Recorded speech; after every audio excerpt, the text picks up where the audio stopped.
following is a Comfortably Zoned Radio Network production. Thank you, Tally Olson. I am back, and you are comfortably zoned with me, the Zigzag Man, pushing on the doors of life, marked pull from Alameda, California. And all I promise my audience on a regular basis is that I get to talk to the most interesting folks on the planet. Mostly a sports guy, mostly politics. So I'm not lying today. I got one of the most interesting guy returning to these airwaves that ever lived on a number of different levels. Mark Littell. Welcome back, sir. Thanks, Ralph. Always glad to be with you guys. I understated the introduction. You're more than I could word in a paragraph. Former Major League player, coach, minor league coach, all these years, guru in baseball, and an all-around good guy. I've known you like going on 30 years. When I did my Tops gig, you were in Stockton, California, and we met, and I knew right away that you were the kind of guy that I could be friendly with because you made eye contact. It was just as simple as that, and that's a sign of human compassion, human empathy. If you look at somebody when you converse with them, it means everything, and you knew that from when you were a kid. I knew that from when I was a kid, and with that in mind, everything fell into place. We became buddies, and you've been on this network a long, long time. Is there any question that I haven't asked you? Is there anything that you'd be dying to put out there if only somebody would have asked you? I don't know. I've been asked so many darn questions, and of course, I look at last night's game of the Dodgers, and I look at Kershaw, and I said on one of the Facebook pages today, I said, well, I've been where he's at right now. I know exactly how he feels. And he didn't take a loss out of it, but he's the big gun, and he's been the big gun for 10 or 11 years out there, and he's had trouble, postseason. And he's throwing like 22. No, you took a big loss. What was it? 78. 76. Yeah. 76. Chris Fireworks went off deep in the playoffs, and it was something that we haven't talked about this since early on in our conversations on the air, but it's something. Tis the season. Here's a question: if I haven't asked you this before, after this happens, who is the first guy that helped get you back on your feet emotionally, mentally, or whatever? Who was there for you? Well, Amos Otis was pretty big, and Dave Nelson, and Dave passed away about a year and a half ago, and just a great guy. I went directly right into the shower, and I went right up the tunnel in between New York's finest. The police had all their brass buttons polished and their billy clubs out and ready to go out and tackle the people that tore this stadium apart. And so, and then it was the horse's turn, so somebody was going to get hurt. But I wasn't concerned about that because I left them alone, and and then I went through them all the way up through the tunnel, and then a guy guided me back into the clubhouse, and I threw my jacket and my hat and walked directly back into the shower by myself, and eventually a couple guys followed me, and I turned the shower on and just put my head in there. I had my uniform on and everything. And then Amos Otis came around and Dave came around and consoled me as best as they could, and that's about it. That's about all you can do. And then I shook it off for about 10 minutes, and I said, okay, grow up a little bit and go out and be the best you can be, answering some questions, and that was about it, and that's all I thought about was trying to go back to being... You up front. You dealt with it up front. Yeah, I did. I had a plan, I guess. And then, so anyway, you have to deal with it all winter, and, so I think I put in my first book, I was talking about it, and then I said I did a lot of hunting that year by myself. So I'd take walks and, whatever. But it was, Kershaw went in there last night and he didn't get a loss, but, he's the man out there, and he's got a little bit of weight on his shoulders, and of course, the back-to-back thing right there. I'm sure he wasn't very happy about it, and he was. I made note of the fact that he had in recent years been compared as one of the great left-handers on the Dodgers to Sandy Koufax, and he was almost getting there on an even plane in terms of how he was going to be remembered. And I think this pretty much, unless something, he's still going, he can come back from this like nobody's business. But I think maybe I'm prejudiced because I grew up when Sandy was in his prime and what have you. No. But I think Sandy has cemented his position as number one, if with no disrespect to Kershaw. No, not at all. The thing about Kershaw too, somebody's got to be number one, is what I'm saying. And well, Kershaw apparently has about 2,200 innings in, right now, and that's around where Koufax was, and I think he's got 158 in playoff appearance as well, and so that's a lot. But his ERA is like 4.68 if I'm not mistaken, and then of course his regular season's gone a lot better. But on the other hand, you got to remember this, and I do know where this comes from. He's throwing a lot of bullets at this point, So, the weight was on his shoulders right there. And, when you're matched up number one against number one all the time, you're going to, that's a tougher row too. It's a tough row right there to go after and get that done because you're facing their number one pitcher. And so he's got to be spot on every time out. And hope they give him some runs and some defense more than anything. So, and knocking the ball down. Speaking of getting runs and being successful, your St. Louis Cardinals just defeated the Braves in I would say one of the most exciting series in recent memories, and one of the best teams going. It really surprised me. They had two guys slumping down the stretch.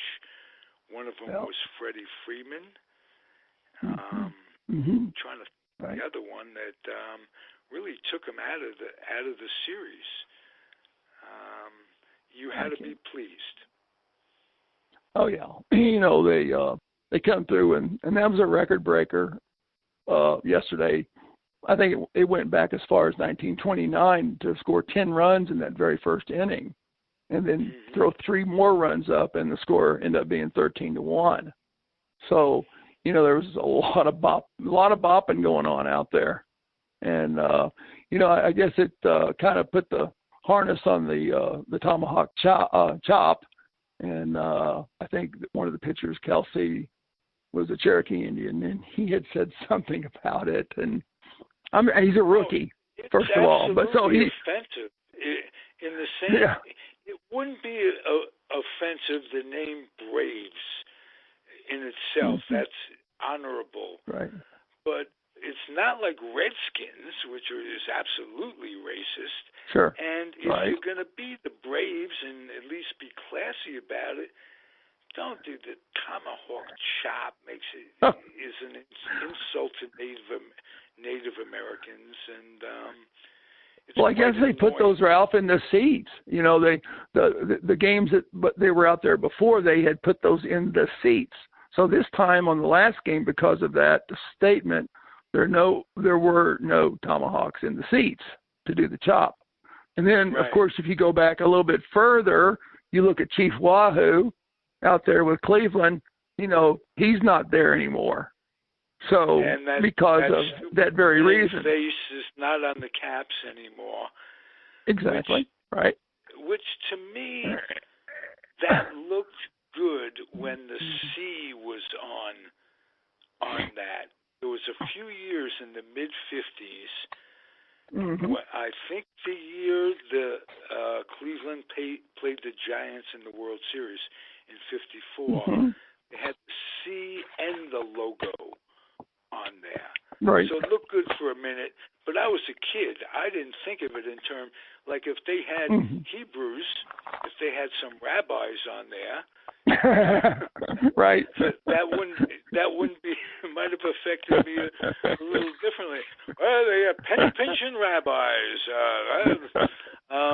That's what I could see. That would be just as equally offensive to Jews as a grinning Wahoo Indian would be. But then you can make the case that there is an overdose of political correctness in this here world. Oh, gosh.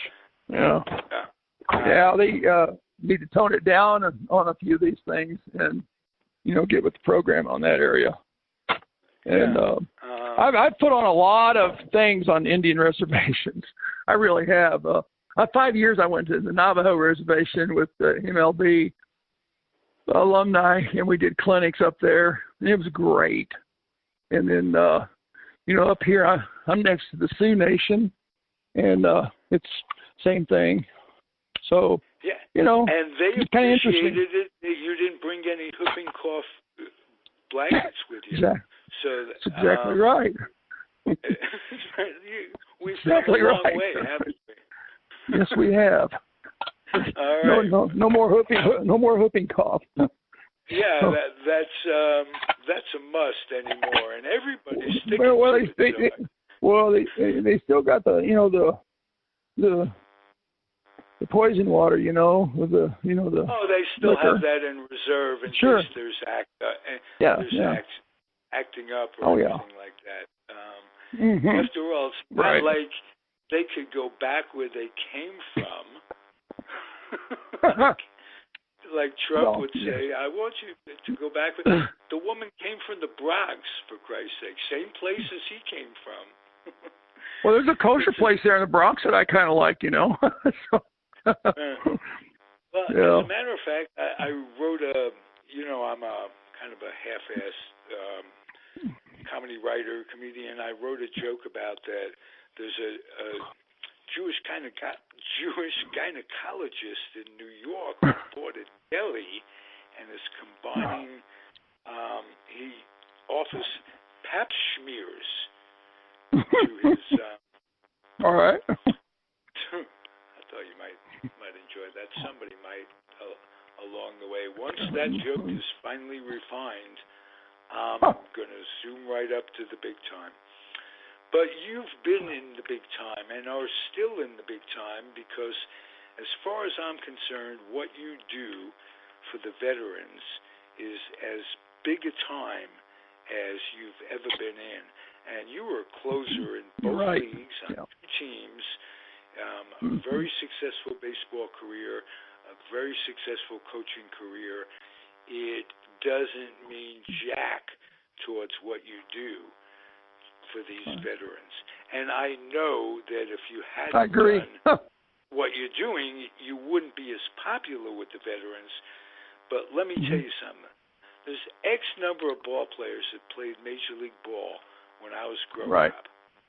And how many of them give back in the way this is rhetorical, so few give back in any way, let alone the constant work you do with improving their lot in life and working towards improving how the veterans are cared for.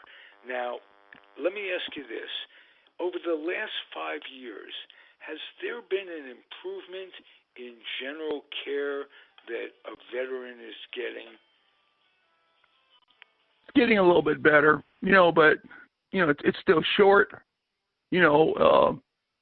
I've gone to some good facilities, especially some homes that were good. But I've gone to, say, a certain VA, for instance, the biggest VA in St. Louis, for instance. It's just like, wow, there's a lot of people in this place. I don't know how they do it here. And then you go down Jefferson Barracks, and that's pretty good. But there's a little bit less people there, but the downtown John E. Cochran VA in St. Louis is really big and just nonstop through those doors. So I don't know. It just seems like sometimes you need to spread the wealth a little bit more. Funding that they're not getting? Can they be getting more funding? Who is your ally? Who is the ally of the veterans on Capitol Hill? Well, that one I don't know because I don't butt my head on that one. But I can tell you one thing is, with the Wake Foundation, we do things that VA will not fund. See, VA is not going to fund you. But you see, they're going to ask Wake Foundation to say, hey, can you do this? No, we're trying to raise enough money so we can get out there and do it as well. And it's almost like Gary Sinise does. It's the same. Well, Gary Sinise is big with what he's got going on there. Huge. And, Wake's smaller, but still does a lot, to where, they go on, kayaking trips and stuff. And, they have a trip here going back to Washington, D.C. To some of the memorials with the veterans out of St. Louis.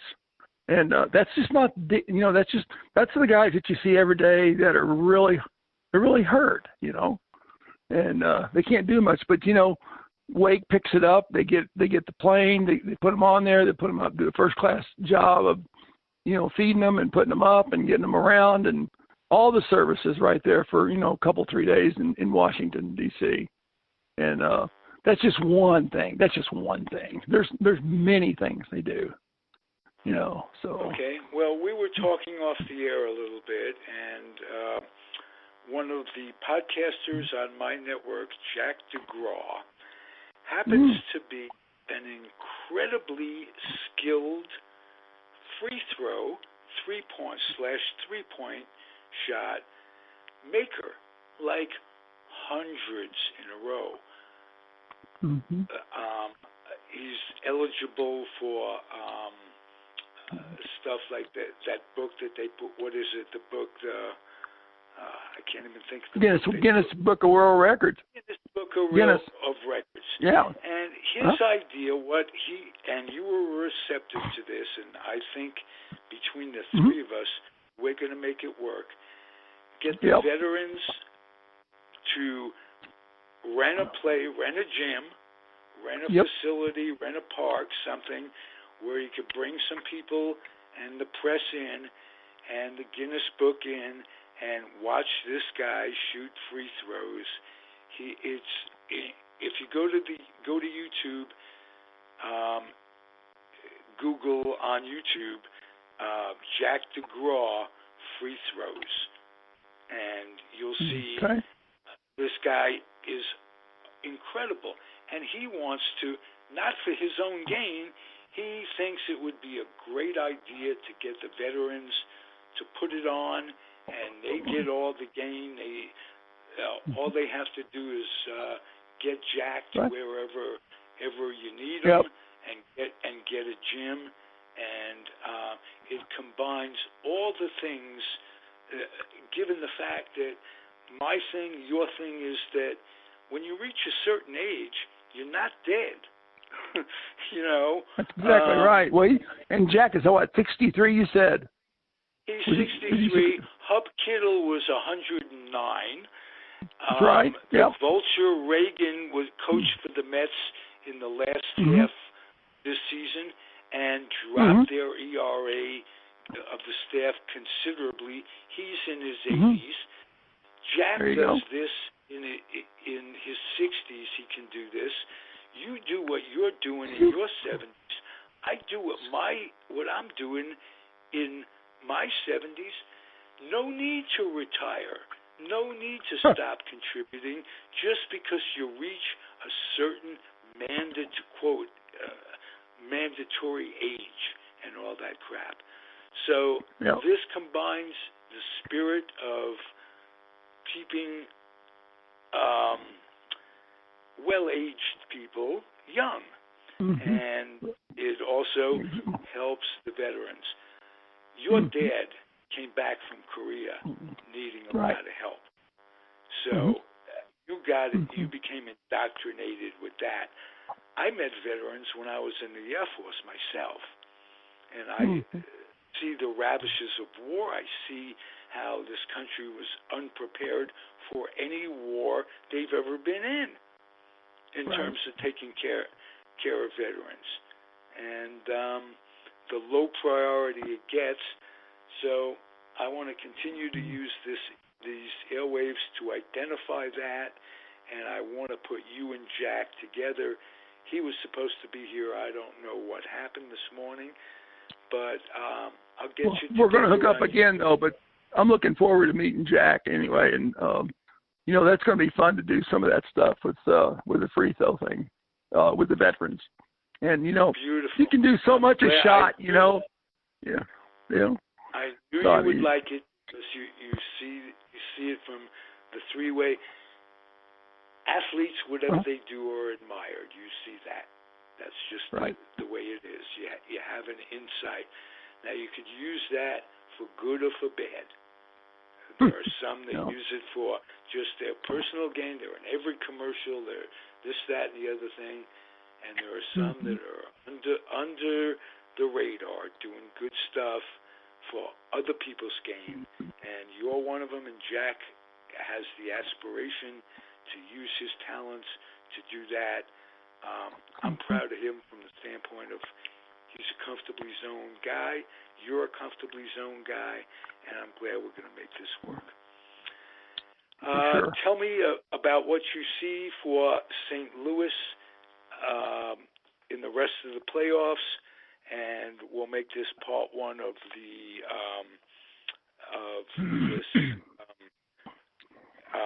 interview with introducing you to Jack Degraw. Sounds great. The one thing, if you look at with the Nationals, they're going to go in. I guess St. Louis now has home field advantage. So I think that's Jack right there. But is that Jack? Beside the point. Yeah, this is Jack. Okay. The idea we talked about, Jack, Mark loves it. Yes, I do. Yeah, for sure. So I'm going to put you two together off the air, and we've been on a while, but we talked about you an awful lot, Jack. So I hope some of it was good. It was all good. Absolutely all good. And as I suspected, because knowing the person that Mark Littell is, I knew he would love this idea. And so we have a winner, let's say. And we're just wrapping it up because of time. I want Mark to continue to tell us all how how he thinks St. Louis is going to fare in the rest of the playoffs. Well, the one thing about St. Louis is they've got a little bit of home field advantage off the get-go, but that's not a real big deal in my book, for instance. But you do have a lot of red.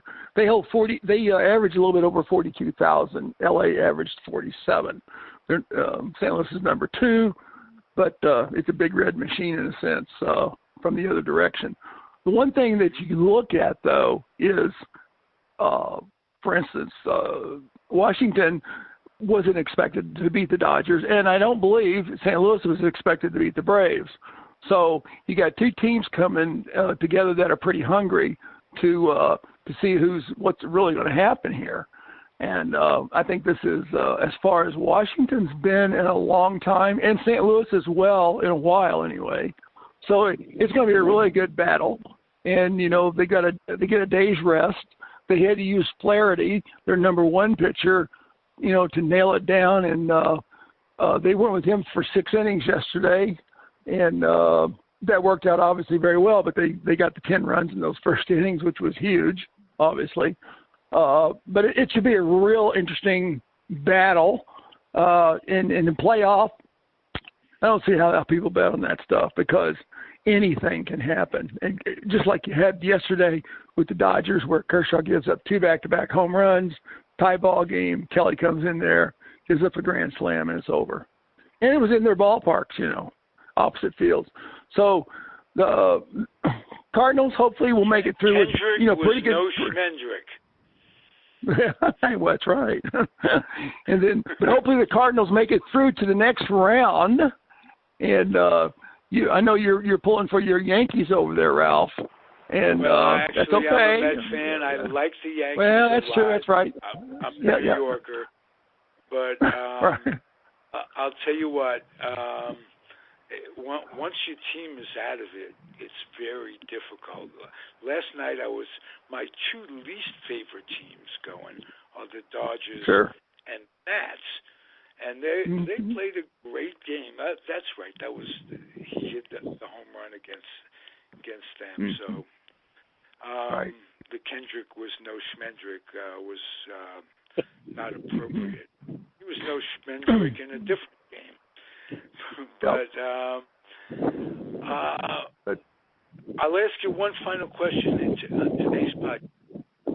What is it, we all, on this network especially, we're all old-timers. We look back, the game was this, it was that, it was better then, it was that. What's so much better about today's game than yesterday's game? What's one thing? Technology. That's about it. I don't know. You're getting a lot of pretty good ball players out there. You're seeing a little bit more injuries occur, and unfortunately, I'm trying to think of something good. It's very hard. I mean, the hitting is obviously very good because how about the defensive play? They're missing the cutoffs. They're doing this and doing that. They're not doing some old school things that, throwing to the wrong base or overthrowing, consistently, because I know if that happened when I was playing, you'd really be in be in trouble about it. You wouldn't be out there very long.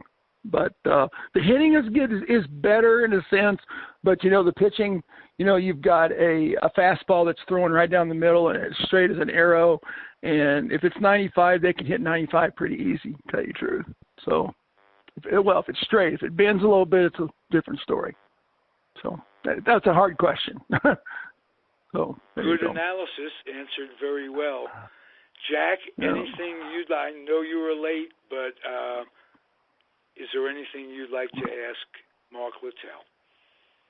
Well, first of all, Mark, I'd like to, congratulate you on an outstanding career. And I remember you with the great Royal teams from, 76, 77, and all the great Cardinals teams. So it's a pleasure to get to talk to you. Well, thank you, Jack. And, I hear you have the magic touch, the kinesthetic awareness, the final touch when that basketball ball leaves your fingertips. And I would love to see that because I'm doing some stuff with the veterans through the Wake Foundation. And you're always trying to put together some things that pull people and pull funding in, to help these veterans. And we try to do so many positive and, so many good things, which is a big deal with Robert Wake, to get it done right. And he really busts his butt about, getting those guys to the right places. So This would be a really big help. I think if we could ever pull this one off and get the right people there, and it'd be fun to go up there. I never thought of it, but for every shot made, you could get so many people doing it, and you make 40 shots in a row and whatever, or 50 shots in a row or whatever. There's people that are putting up whatever amount that they want for your time out there. So per shot. Well, I mean, you can't do enough for the veterans, because I remember I used to visit my uncle in the VA hospital. He was in the First World War, so I mean, wow. We can't do enough for our vets, because they're the best of the best. They got wonderful stories, and I enjoy going in and just shaking their hand and getting up close, because a lot of times they can't hear very well. And it's not that they're all old, it's just, that they've been, in a war, and they've been injured, they're hurt. And, you just kind of want to talk to them. And if they want to talk, I'm there to listen. So that's a big thing I know I like to do. So I say it's fun, but it is. I feel getting you guys together. This is one of the best moments on Comfortably Zoned, and I've been doing this like 7 years. So, wow. Feeling good, guys. Thank you for being here. We'll do it again real soon. I'm going to put you two together on Facebook and go from there. Sounds great. Looking forward to that, Jack. Yeah. Well, thank you, Mark, and let's give a big shout out to Ralph. He's he's a great person. Thank you, Ralph. Well, yeah, much appreciated, Ralph. I wouldn't say great, but I would say he's a person. So, right. All right. Be well, my friends, and thank you, everyone, for listening. It's the Comfortably Zoned Network. I'm Ralph Tyko. Can we talk for a second, Ralph? While I got everybody listening, box up if you like our offerings on the network, me, any of you, anybody on this network, box up some lightly used or new children's books and take them down to the Head Start program, wherever you are. Get kids reading, get kids, find them a passion, and that comes from being exposed to literature of one sort or another. So bring them the books, box them up, bring them down there, and you'll feel good. I'll feel good. I'll know about it on some cosmic way. I'm really serious about this. You do good, and it spreads.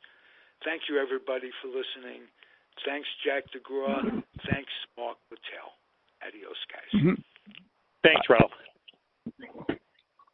Are you, Jack? You're still there? Yeah, I'm still here. How you doing, Mark? Good. Real quick, before I forget it, what is your phone number? What's a good phone number to reach Jack? It's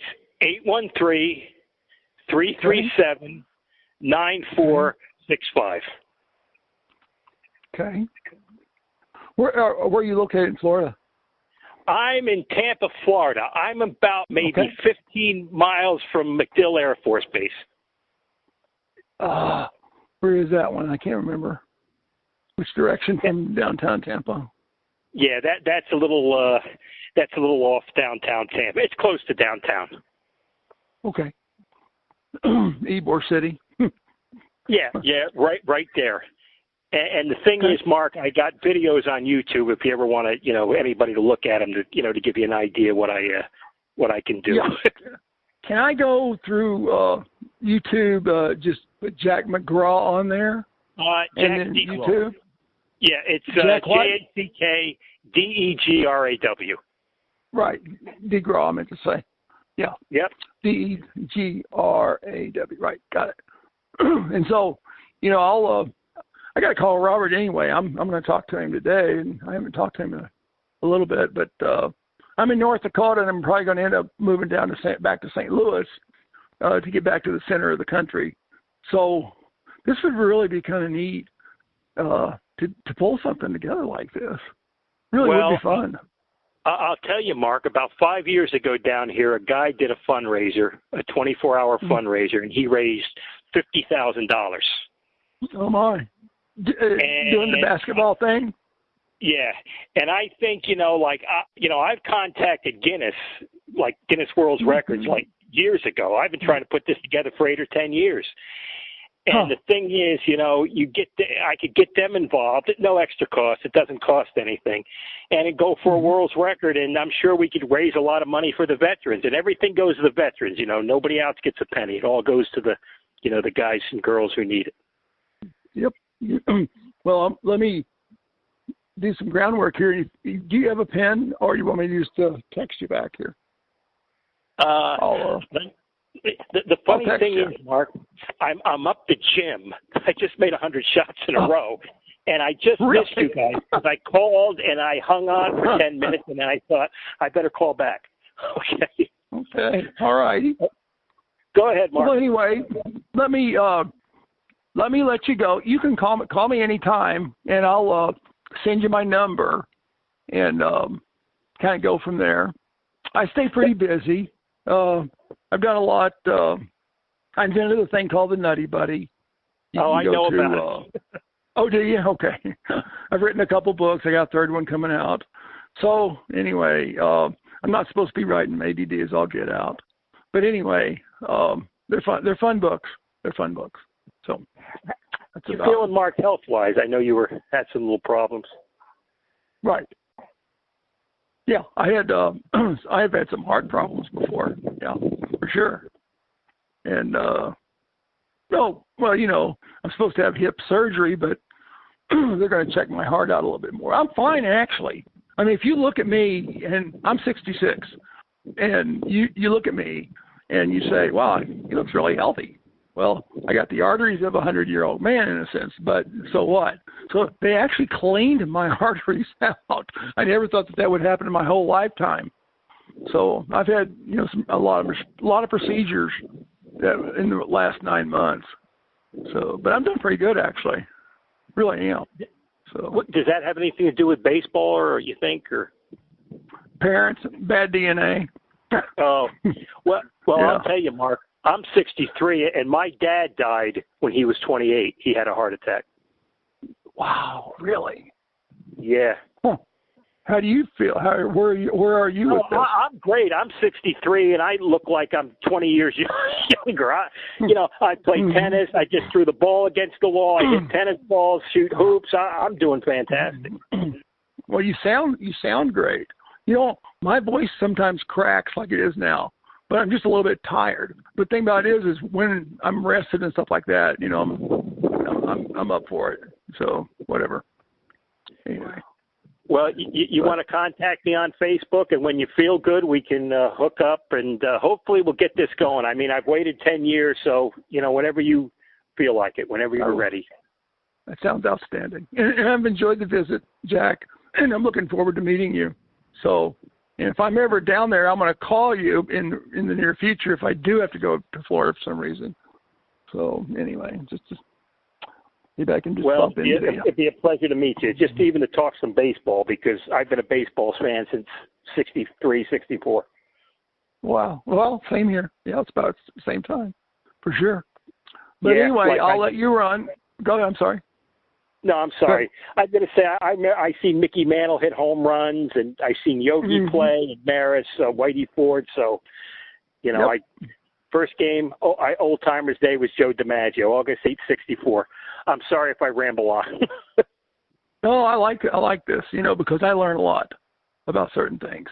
I mean, it really is. If you're not going to listen, you're not going to listen, you're not going to learn too much. If I'm talking, I'm not listening. So I like to hear other people talk sometimes. Makes sense. Well, it's amazing, Mark. They talk about the attendance in baseball. Now, I remember going to the games in the 60s at Yankee Stadium, the late 60s, and they had like 8,000 people there for a night game. And on the weekend, they would have 15, 20,000, and maybe for ball day, they'd have 40, 50,000.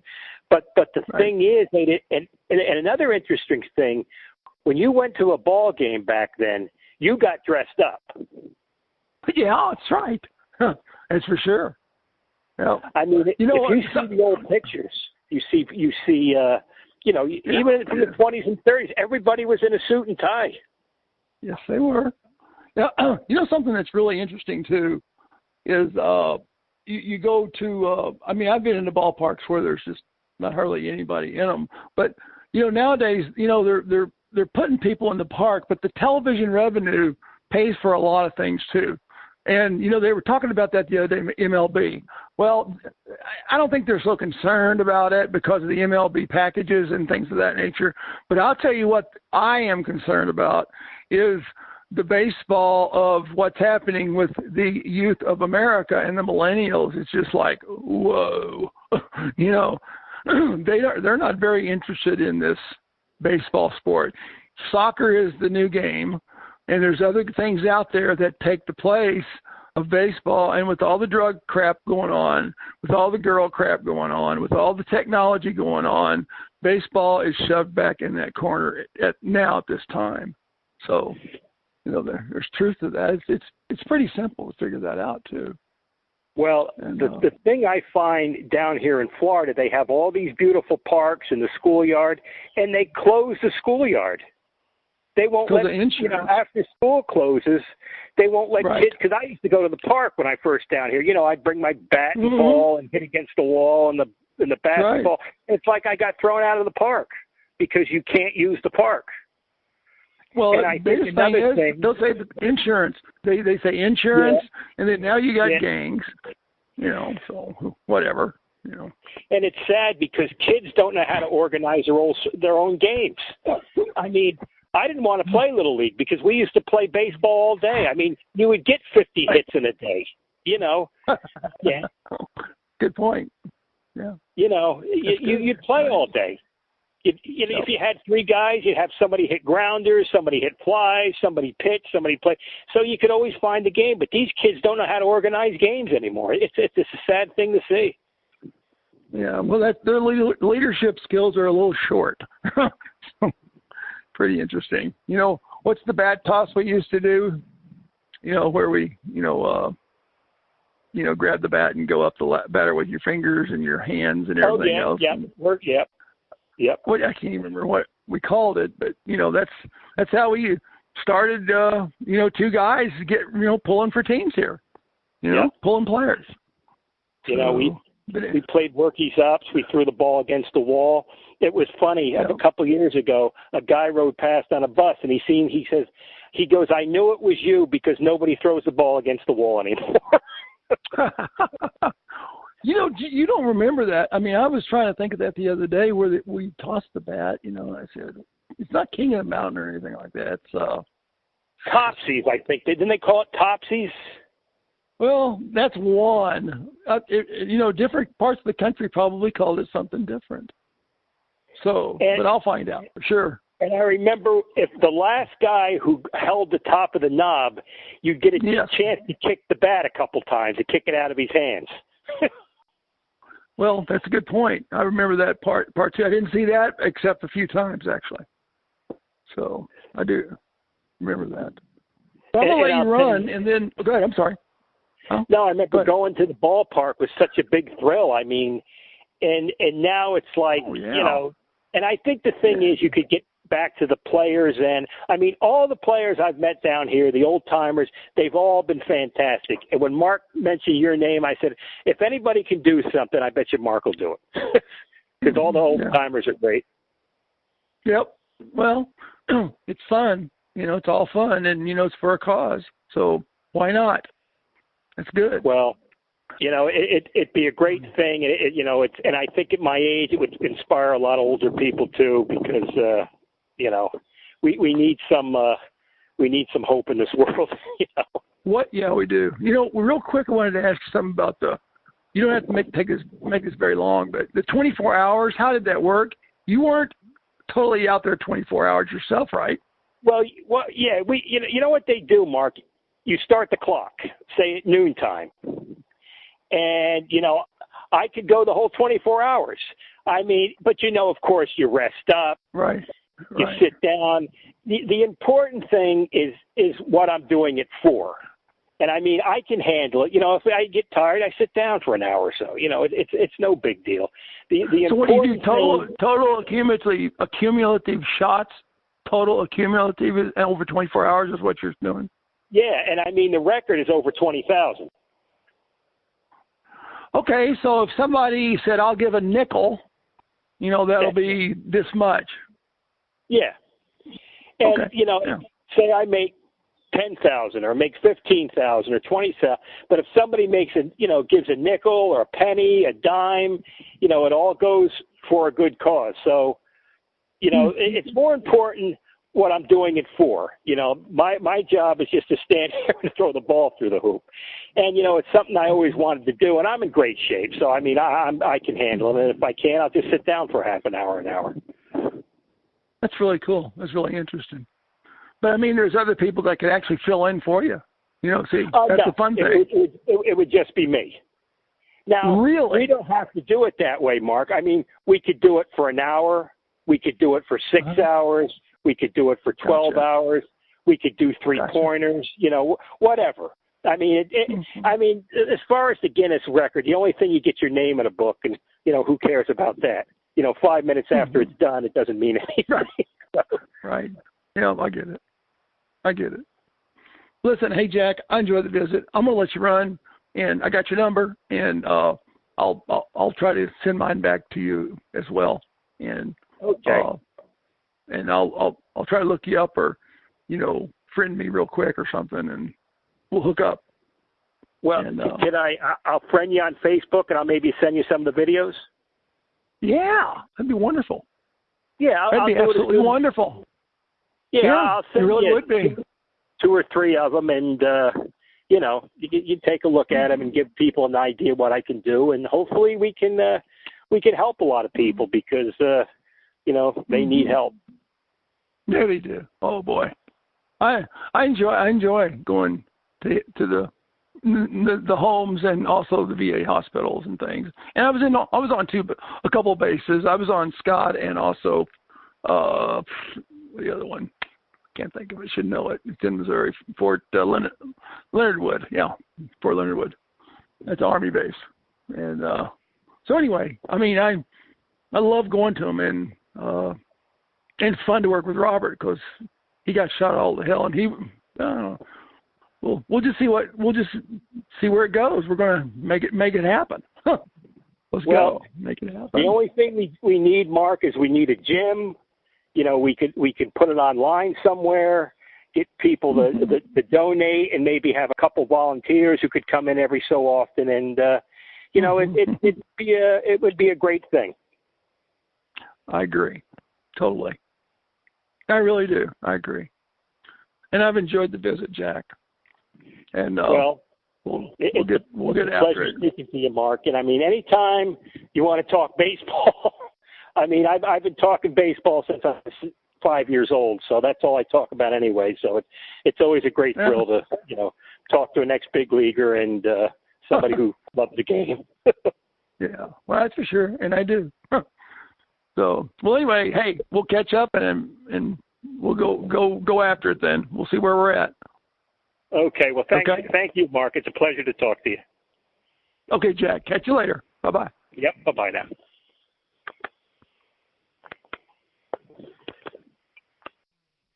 The proceeding has been a Comfortably Zoned network production. You are advised to keep your dreams wet, your humor dry, your children and grandchildren out of military recruiting offices, and off the laps of clerics who wear dresses. Thank you for listening, everyone. Happy trails.